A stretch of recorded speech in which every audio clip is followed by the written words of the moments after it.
하나님의 말씀은 누가복음 3장 1절에서 14절입니다. 제가 가진 성경책은 90페이지와 91페이지인데요. 누가복음 3장 1절에서 14절의 말씀, 우리 다 같이 자리에서 일어나셔서 저와 여러분 한 절씩 교독하도록 하겠습니다. 14절까지 봅니다.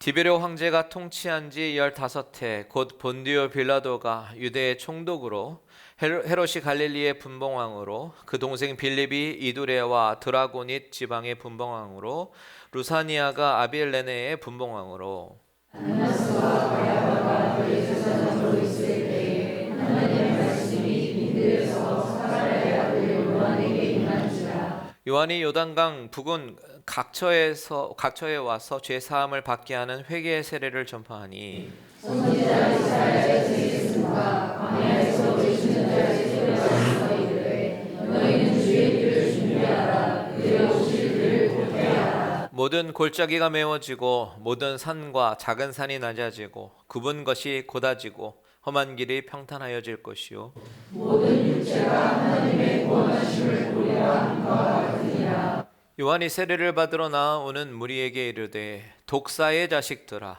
누가 너희에게 일러 장차 올 진노를 피하라 하더냐. 그러므로 그에게 합당한 열매를 맺고 속으로 아브라함이 우리 조상이라 말하지마라. 내가 너희에게 이르노니 하나님이 능히 이 물들로도 아브라함의 자손이 되게 하시리라. 이미 도끼가 나무 뿌리에 놓였으니 좋은 열매 맺지 아니하는 나무마다 찍혀 불에 던져지리라. 우리가 물어 이르되 그러면 우리가 무엇을 하리까? 대답하여 이르되 옷 두 벌 있는 자는 옷 없는 자에게 나눠줄 것이요 먹을 것이 있는 자도 그렇게 할 것이니라 하고 세례도 세례를 받고자 하여 와서 이르되 선생님아 우리는 무엇을 하리까 하매 이르되 부과된 것 외에는 거두지 말라 하고 우리들도 물어 이르되 우리는 무엇을 하리까 하매 이르되 사람에게서 강탈하지 말며 거짓으로 고발하지 말고 받는 금료를 족한 줄로 알라 하니라. 아멘. 다 찬양해 주시겠습니다. 기도하겠습니다. 하나님 아버지, 이 시간에 예수 그리스도의 오실 길을 예비하는 세례 요한의 사명에 대해서 우리가 생각해 보려고 합니다. 하나님, 요한이 선포하는 그 말씀이 그 당시 사람들에게 선포하는 말씀이지만 오늘 하나님께서 우리에게 선포하시는 말씀으로 들리게 하시고 하나님 이 말씀을 듣고 우리의 마음이 움직여서 내 생활의 축을 옮기기로 결단하는 우리들의 모습 되게 하여 주시옵소서. 감사드리며 예수 그리스도의 이름으로 기도합니다. 아멘. 아멘. 자, 오늘 본문은 어떻게 시작을 하냐면 1절을 먼저 보시면요. 디베로 황제가 통치한 지 15해라고 말을 합니다. 디베로 황제는 역사에 등장하는 티베리우스 황제를 이야기를 하고 있는 것인데요. 이 황제는 로마의 두 번째 황제죠. 2장에 이미 등장했었던 아구스도 황제 기억나십니까? 아구스투스. 이 아구스도의 스텝선이 바로 오늘 본문에 등장하는 이 티베리우스 황제예요. 스텝선. 그러니까 이 아구스도가 한 여인과 재혼을 하는데 이 여인이 재혼을 하기 전에 먼저 아들이 있었어요. 그래서 그 아들을 이제 결혼을 하면서 아들이 되잖아요. 스텝선이 되지 않습니까? 그 사람이 바로 티베리우스, 디베료 황제라는 것이죠. 근데 역사적 기록을 찾아보니까 이 디베료 황제가 언제 왕으로 즉위를 하냐면 바로 14년에 즉위를 합니다. 올해가 2024년이니까 2010년 전 일이에요. 2010년 전에 이 티베리우스 황제가 왕으로 즉위를 하는 거죠. 그리고 나서 오늘 본문에 보니까 15해가 지났다. 그러니까 14년 플러스 15년 하면 29년.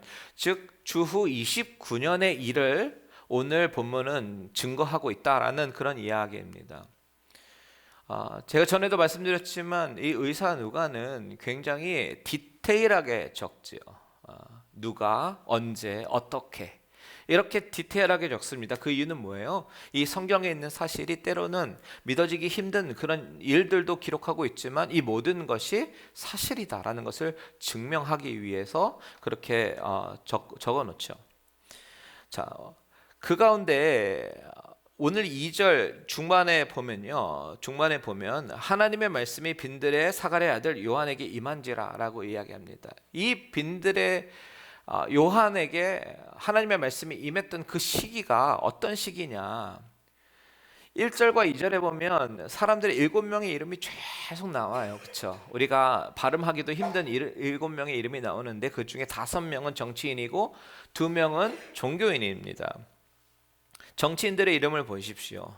디베로의 황제, 로마 최고 권력자죠. 그리고 그 로마 황제는요, 유대 지역을 다스리기 위해서 특별히 이제 재정 분야를 다스리기 위해서 총독을 파견합니다. 그 총독의 이름이 뭐라고 나와요? 바로 본디오 빌라도. 우리가 늘 사도신경으로 고백할 때 본디오 빌라도 고백하잖아요. 이 본디오 빌라도 예수님을 나중에 십자가에서 못 박히게 하는데 일조한 사람이죠. 이 사람은 재정 담당을 하는 사람이에요. 그리고 로마 황제가 또 정치적인 부분을 다스리기 위해서, 그 지방을 다스리기 위해서 누구를 파송하느냐면 분봉왕을 세웁니다. 분봉왕, 그 지역에. 그 분봉왕으로 나온 사람들이 오늘 본문에 나오니까 헤롯, 갈릴리의 분봉왕, 그리고 그 동생 빌립, 그리고 이두레와 드라고니 지방의 분봉왕, 그리고 루사니아, 아빌레네의 분봉왕, 이렇게 분봉왕의 이름이 3명이 나옵니다.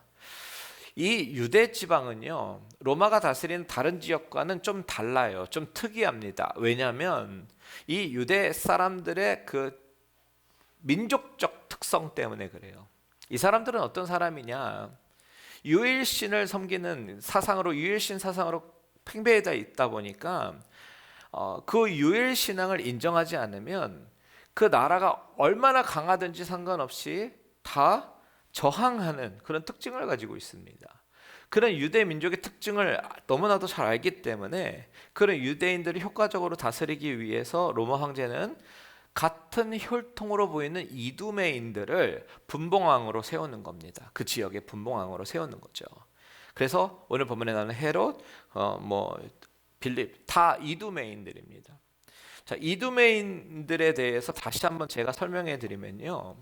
이두메인들은 누구냐면 에돔족 속의 혈통을 이두메인들이라고 그래요. 에돔족 속. 구약 성경에 보면 에돔족 속은 누구의 후손입니까? 바로 에서의 후손이죠. 에서의 후손이 에돔족 속이에요. 그래서 유대인들은요, 에서의 후손인 이두메인들을 나와 같은 유대인으로 인정하지 않습니다. 다른 민족으로 생각을 해요.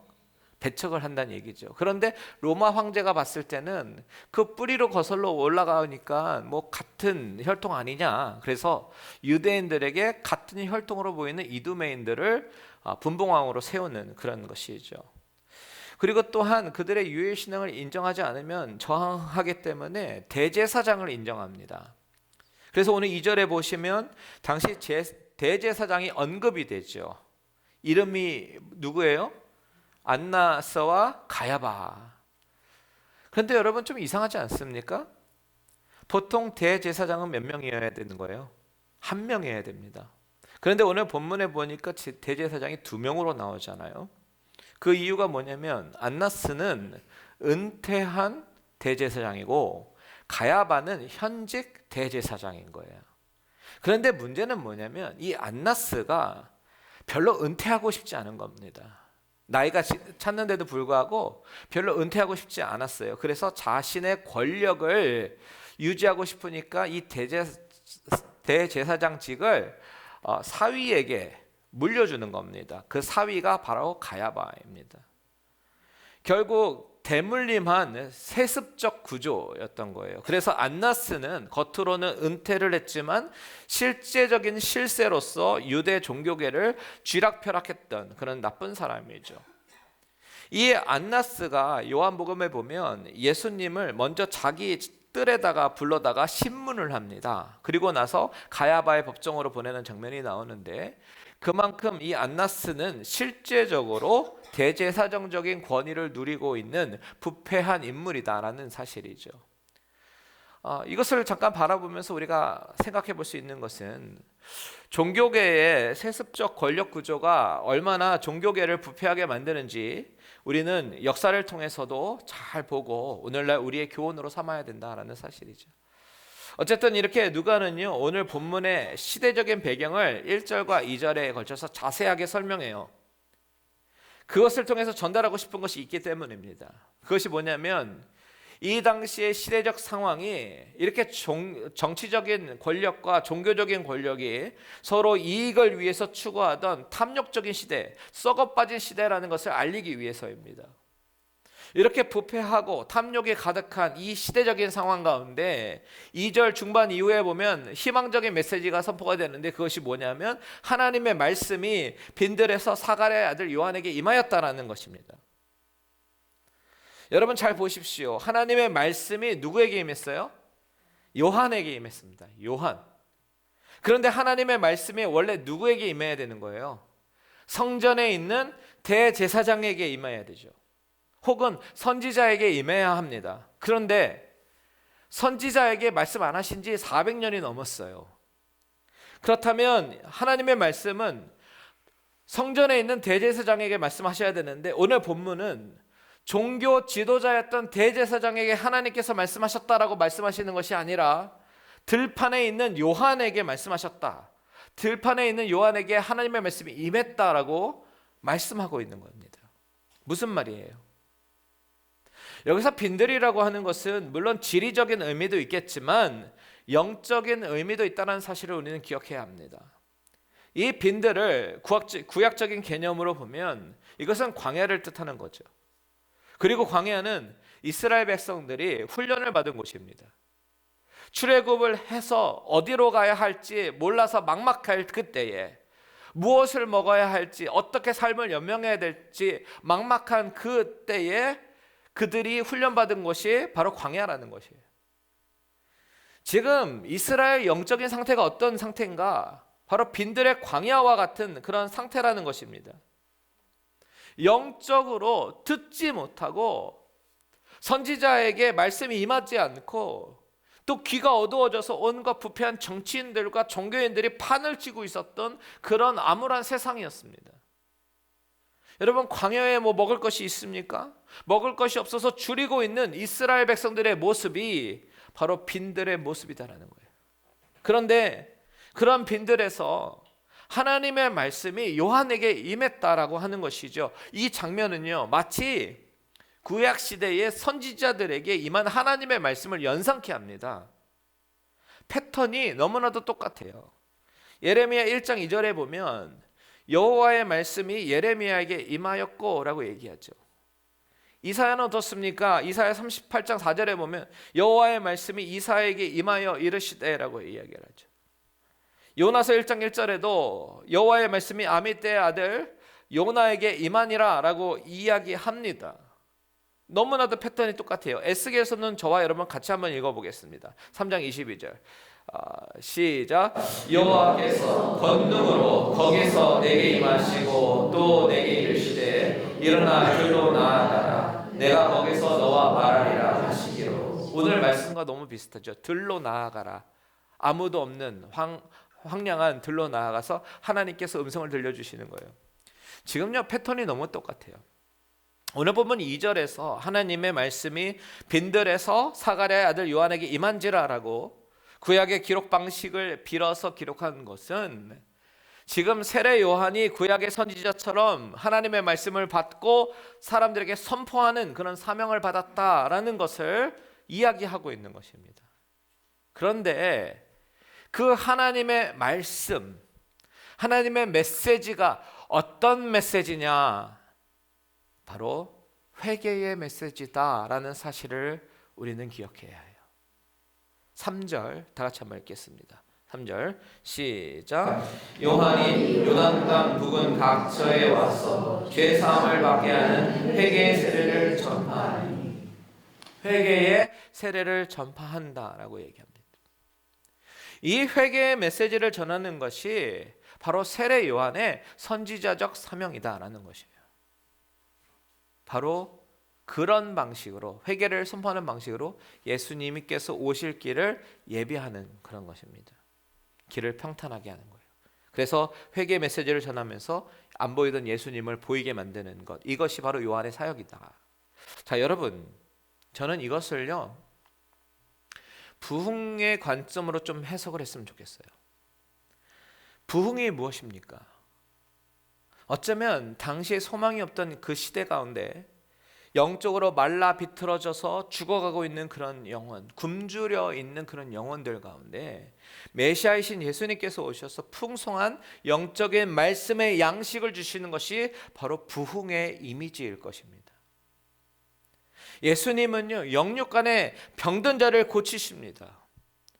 귀신 들린 자를 쫓아내 주시면서 영적으로 억압된 자들을 풀어주십니다. 쇠사슬로부터 풀어주시고 자유케 하십니다. 리버레이션을 주시는 거예요.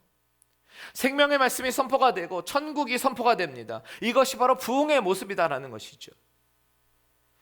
그런데 여러분, 이 예수님의 사역을 부흥이라고 우리가 본다면, 그렇다면 이 부흥이 있기 전에 이 부흥을 예배하는 자, 이 부흥의 길을 준비하는 자 요한은 어떤 일을 하고 있는가? 그가 전하는 메시지는 무엇인가? 이것을 우리가 생각해 봐야 되는데, 그것이 뭐냐? 바로 회개의 메시지다라는 것입니다. 무슨 이야기예요? 여러분, 우리의 심령의 부흥과 회복에 있어서 가장 중요한 준비 단계는 바로 회개임을 이야기하고 있는 것입니다. 여러분, 회개가 없이는 부흥이 있을 수가 없습니다. 여러분, 평양 대부흥 운동 여러분 아십니까? 우리 대한민국 역사 가운데 우리 기독교인들이라면 반드시 알아야 하는 그런 역사입니다. 1907년이에요. 1907년. 평양에 있었던 놀라운 대부흥의 운동이 있었습니다. 당시 대한민국 반도도요, 오늘 본문에 나오는 상황처럼 국제정세가 굉장히 불안했던 시기였습니다. 을사조약 때문에 민심이 흉흉하던 그런 시기였어요. 그런데 그때 선교사님들이 우리 백성들에게 신앙으로 이것을 극복해야 된다, 그러면서 자꾸만 말씀으로 가르치시고 기도회로 모이고 계속 신앙적으로 가르쳤던 그런 시대가 있었습니다. 그러다가 선교사님들이 1907년 1월 2일 날부터 15일까지 평양에 있는 장대현 교회에 부흥 사경회를 만듭니다. 그래서 새벽 기도에서부터 시작해서 오전 성경 공부, 기도회, 노방전도, 저녁 집회, 이렇게 말씀과 기도에 오직 전무하고 힘쓰는 그런 사경회 집회가 시작이 되는데요, 그 가운데 1월 14일 날 저녁 기도회 시간에 놀라운 일이 벌어지지요. 길선주 장로님이 말씀이 마음에 와서 부딪히기 시작하니까 사람들 앞에 나와서 자신의 죄를 고백하기 시작하는 거예요. 친구가 세상을 떠나기 전에 자신의 재산을 정리해달라고 100달러, 당시는 어마어마한 돈이죠. 100달러의 거금을 맡겼는데 내가 그것을 횡령했다고 자신의 죄를 600명이나 되는 회중 앞에서 고백하면서 회개의 포문을 엽니다. 그러니까 어떤 여인은 자신은 전쟁 중에서 자기 아이를 죽였다라고 고백하고요, 어떤 남자는 불치병에 걸려서 아파하고 있는 아내에게 매일매일 술을 먹고 저주를 퍼붓었다고 회개를 하고요, 또 어떤 남자는 나는 첩을 2명이나 두었고 가정을 외면했다라고 여기저기서 이런저런 회개가 터져나오기 시작하는 겁니다. 어떤 사람이 자신의 죄가 너무나도 안타깝고 애통한 마음으로 땅을 치면서 울면서 회개하기 시작하니까요, 여기저기서 막 회개가 터져나오면서 주저앉아서 마룻바닥을 두들기면서 회개하고 자신의 죄를 버리기 위해서 비명에 가까운 통곡을 지르면서 회개를 하기 시작합니다. 그러면서 그 회개 이후에 사람들이 어떻게 바뀌느냐, 자신들이 훔친 돈 직접 찾아가서 주인에게 돌려주기도 하고요, 또한 부당 이익을 챙겼던 그런 사람들은 돈을 환불해 주기도 합니다. 그런 역사적인 사건이 일어난 것이죠. 그것이 바로 평양 대부흥 운동입니다. 우리 대한민국에서 반드시 기억해야 할 역사적 사건이에요. 이 놀라운 회개 운동이 전국으로 퍼지기 시작하고요, 심지어 청나라에게까지 확산이 되는데요, 이때 대한민국의 기독교의 전성기가 시작이 되고 영적인 부흥이 숫자적인 부흥으로 이어지는 놀라운 역사적 기록이 평양 대부흥 운동이죠. 이 사건에서 보여주는 것처럼 부흥이 임할 때에 그 전에 반드시 전조 증상이 있는데 그것은 바로 회개라는 사실입니다. 부흥은 회개의 산물이다라는 거예요. 오늘 본문에서 요한은 바로 그런 사명을 받은 겁니다. 그리고 그 회개의 선포가 바로 주의 길을 예비하는 것이에요. 진정한 영적인 부흥이 예수 그리스도로 말미암아 시작이 될 텐데 그 전에 요한은 회개를 외치고 있습니다. 그런데 여러분, 우리가 여기서 한 가지 더 주목해 봐야 할 것은 이러한 세례 요한의 사역이 이미 구약에서 예언되었다라는 사실입니다. 이 모든 것이 우연이 아니에요. 다 하나님의 계획과 섭리 가운데 진행되었던 사건이다라는 것입니다. 그래서 누가는 그것을 증명이라도 하듯이 이사야 40장을 인용하기 시작합니다. 오늘 우리 본문 4절에서 6절 같이 한번 읽겠습니다. 시작. 선지자 이사야의 책에 쓴 바 광야에서 외치는 자의 소리가 있어 이르되 너희는 주의 길을 준비하라. 그의 오실 길을 곧게 하라. 모든 골짜기가 메워지고 모든 산과 작은 산이 낮아지고 굽은 것이 곧아지고 험한 길이 평탄하여질 것이요 모든 육체가 하나님의 구원하심을 보리라 함과 같으니라. 여러분, 이 이사야 말씀은 40장 5절에서 3절에서 5절의 말씀을 인용한 거거든요. 거기 보면 똑같은 말씀이 있습니다. 그런데 누가는 바로 이 광야에서 외치는, 이사야 선지자가 말했던 광야에서 외치는 소리가 바로 이 세례 요한이다라는 것을 오늘 본문을 통해서 증명하고 있는 겁니다. 그런데 여러분, 이사야 40장 3절에서 5절의 말씀이 쓰여진 이 오리지널 구절로 가서 보면요, 이 말씀이 선포되기 바로 직전에 1절과 2절에 더 놀라운 말씀이 있습니다. 우리가 그 부분을 한번 보기를 원하는데요, 1절과 2절을 같이 한번 읽겠습니다. 시작. 너희 하나님이 이르시되 너희는 위로하라. 내 백성을 위로하라. 너희는 예루살렘의 마음에 닿도록 말하며 그것에게 외치라. 그 노역의 때가 끝났고 그 죄악이 사함을 받았느니라. 그의 모든 죄로 말미암아 여호와의 손에서 벌을 배나 받았느니라 할지니라. 하나님이 이사야 선지자에게 너희는 위로하라라고 얘기합니다. 내 백성, 나의 소유된 내 백성을 위로하라라고 말씀하셔요. 아무런 소망도 없고 희망도 없어서 절망 안에서 살아가고 있는 그 백성들을 위로하라. 그런데 그 위로는 어떤 위로인가? 우리 인생에서 경험하고 있는 인생의 골짜기마다, 인생의 산마다, 언덕마다 그 모든 것들이 낮아지고 평탄해지는 평지가 될 것이다. 이런 위로의 메시지를 전하라고 이야기하는 것입니다. 그런데 오늘 본문으로 다시 돌아와서 보면 지금 그 평탄한 길이 뭐겠습니까? 바로 예수 그리스도의 생명의 길이 바로 그 평탄한 길인 것입니다. 나는 길이요 진리요 생명이니, 나는 길이다라고 말씀하신 그 예수님의 생명의 길이 주님이 오셨을 때에 주님께서 오셔서 모든 억압된 것들을 풀어주시고 생명의 말씀을 주시고 참 자유를 주시고 천국 복음을 선포하실 때에 그 길이 산과 그 모든 길이 평탄해지는 거예요. 요한의 사명은 무엇이냐면 그 길이, 생명의 길이 보일 수 있도록 그 골짜기와 높은 산들이 낮아지게 하고 대로가 평탄해지게 하는 그 일들을 감당하게 하는 것이 바로 세례 요한이 해야 될 일이다라는 것입니다. 그런데 여러분, 예수님의 사역을 예비하는 그 길 닦는 사역, 그 길 닦는 사역이라고 하는 것은 뭐냐면 참 부흥이 오기 전에 회개를 선포하는 사역이 바로 그 길을 닦는 사역이다라는 것입니다.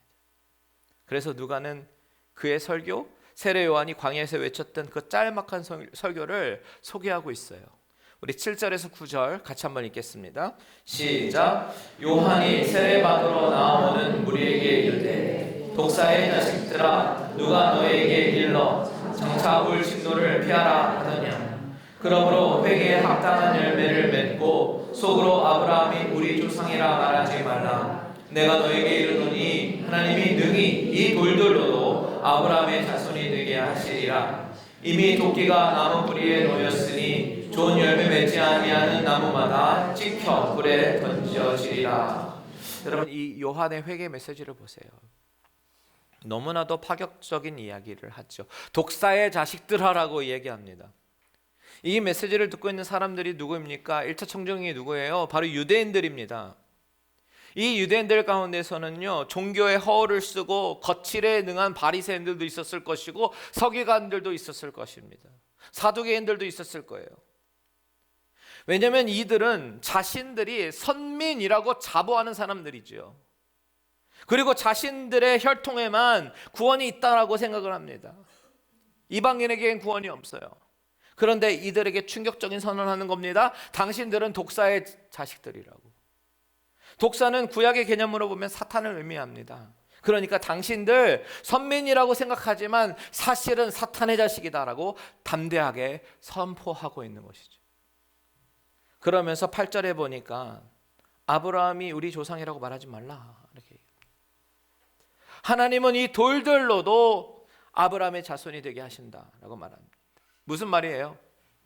하나님의 심판이 다가왔을 때 이 심판에서 벗어날 수 있는 길이 바로 당신의 조상 아브라함이기 때문이 아니다라는 거예요. 그 심판에서 벗어난다고 착각하지 말라는 것입니다.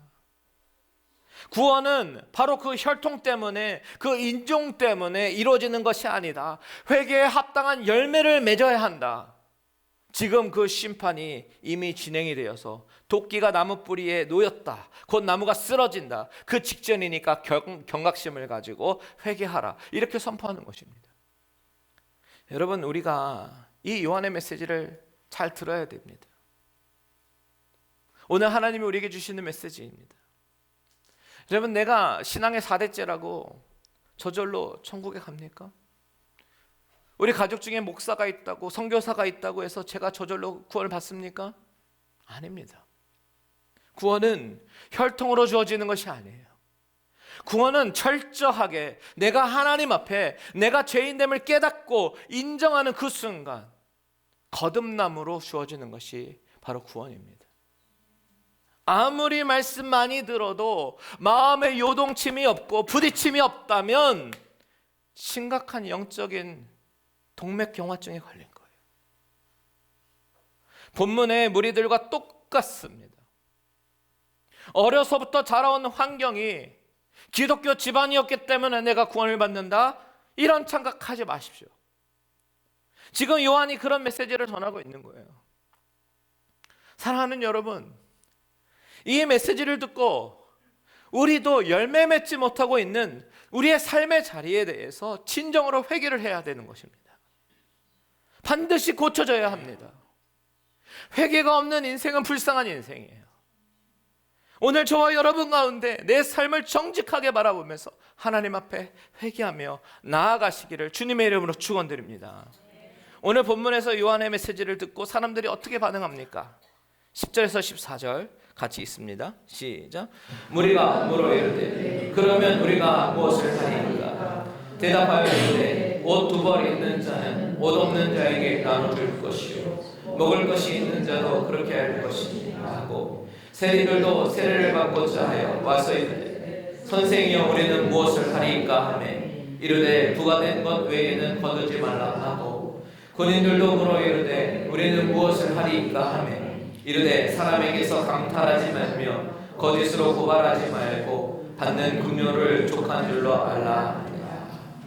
사람들은요, 요한의 설교를 듣고 나서 마음이 움직이는 거예요. 그래서 그렇다면 내가 무엇을 해야 하지? 그 질문을 하기 시작합니다. 말씀을 듣기는 들어도 삶의 축을 옮기지 못하고 그냥 좋은 말씀이네, 오늘 말씀은 내 마음이 좀 찔렸네, 그 정도로 끝나는 것이 아니라 이 말씀을 듣고 그렇다면 나는 무엇을 해야 하는가, 그 질문으로 발전하는 것이죠. 여러분, 지난 양육훈련 가운데 숙제 중에서 설교 노트 숙제가 있었는데 그 숙제의 의도가 무엇이냐면 일단 집중해서 듣게 하는 것, 그리고 두 번째는 그 메시지를 듣고 나는 무엇을 느꼈으며 나는 무엇을 내 삶에 결단해야 되는가, 이것을 생각해보고 적어야 되잖아요. 여러분, 우리가 메시지를 듣는 것으로만 끝이라고 생각을 한다면 그것은 반쪽짜리도 안 됩니다. 아니, 반의 반쪽짜리도 안 됩니다. 설교를 들었으면, 말씀을 읽었으면 그 말씀이 내 심령 안에 끼치는 나의 반응을 주목해야죠. 나는 어떤 반응이 일어나는가? 이것을 깊이 관찰해야 하고, 그 다음으로는 나는 어떤 액션으로 이 세상을 살아야 될 것인가, 거기까지 발전이 돼야 되는 것입니다. 지금 오늘 본문에 나오는 세 부류의 사람이 있지요. 첫 번째 무리, 두 번째는 세리, 세 번째는 군인. 이 가운데요, 이 군인들이라고 하는 것은 로마의 군인들이 아니에요. 유대인들입니다. 유대인들인데 자원에서 용병으로 군인이 되어서 주로 세금을 착취하는 데에 무력으로 사용하는 것에 사용되는 그런 군인들입니다. 이들이 세례 요한의 메시지를 들은 다음에 심령이 울렸던 것 같아요. 그래서 내가 무엇을 할꼬, 내가 어떻게 해야 하나, 삶의 변화를 이끌어내는 것입니다. 사도행전에 나오는 오순절 다락방 사건 때도 베드로의 설교를 들은 사람들이 어떻게 반응합니까? 우리가 어찌할꼬, 형제들아 내가 어찌할꼬, 이렇게 반응하지 않아요. 결국 삶의 변화는 어디에서부터 시작되는가? 바로 하나님의 말씀으로부터 시작합니다. 믿으십니까? 하나님의 말씀이 내 심령에 부딪혀야 돼요. 사람의 말로서, 사람의 사상으로서 들리는 것이 아니라 하나님의 말씀으로 내 귀에 들릴 때에 그 말씀이 내 영혼에 덮치고, 하나님 나는 어떻게 하면 좋겠습니까? 하나님 나는 어떻게 해야 합니까? 이런 탄식과 질문이 쏟아져 나올 때에 그것은 회개로 변하게 되고 내 삶의 변화로 이끌어지게 되는 줄 믿습니다. 그것이 살아있는 하나님의 말씀의 생명력인 것이죠. 평양에 있었던 대부흥의 운동처럼 말씀의 선포와 회개의 운동으로 시작되었던 것처럼, 오늘 본문에서 세례 요한의 회개의 선포로 인해서 무리들이 나 어떻게 해야 합니까? 세례들이 나 어떻게 해야 합니까? 군인들이 나는 어떻게 해야 합니까? 라고 탄식하며 물었던 것처럼 저와 여러분의 심령에도 그동안 묻어져 있어서 아무것도 느끼지 못했던 나의 심령이, 하나님 나의 이 심령의 감각을 다시 한번 되살려 주셔서 민감하게 하셔서 작은 죄에라도 아파하고 민감한 반응을 할 수 있도록 바꿔주시옵소서. 이렇게 간절히 구하는 저와 여러분들 되시기를 바랍니다. 그렇게 회개한 이후에 생명 되신 예수 그리스도를 붙잡고 그 말씀을 붙잡고 하나님께서 내 백성을 위로하라 라고 하신 그 하나님의 말씀이 그 예수님의 말씀을 통해서 나에게 위로함을 경험되고, 그 위로함을 가지고 다시 한번 하나님 앞에 더욱더 한 걸음 한 걸음 나아가는 건강한 크리스천들 다 되시기를 주님의 이름으로 축원드립니다. 아멘. 다 같이 찬양하고 기도하겠습니다.